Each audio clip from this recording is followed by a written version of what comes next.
हामीले कुनै पनि हाम्रो युट्युब भिडियोहरुमा सब्स्क्राइब बटन चाहिँ कसरी एड गर्ने फ्रम क्यापकट। यसको लागि हामी सुरुमा क्यापकटमा जान्छौं। त्यसपछि न्यू प्रोजेक्ट गर्ने अनि त्यसपछि आफुलाई कुन भिडियोमा एड गर्नुपर्ने त्यो वाला भिडियो क्लिक गर्ने अनि एड गर्दिने। त्यसपछि हामी ओभरलेमा जाने, एड ओभरले गर्ने अनि सब्स्क्राइब भन्ने वाला भिडियो पनि हामीले डाउनलोड गर्नुपर्ने हुन्छ। अनि मैले चाहिँ गरिसकेको थिए अनि त्यसपछि फेरि एड गर्दिने किनकि हामीले ओभरले गर्नु पर्यो। सो अनि हामीले यो सब्स्क्राइब बटन चाहिँ टप, मिड, बटम जता पनि राख्न सक्छौं है। हजुरले चाहिँ टच गरेर चाहिँ तल माथि गर्न सक्नुहुन्छ।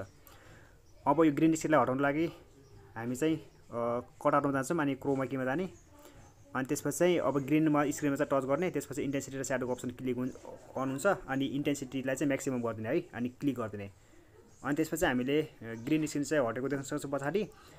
अनि चाहिँ हामीले यो भिडियो चाहिँ डाउनलोड गर्दिने अनि त्यसपछि युट्युबमा अपलोड गर्दिने। यति नै हो।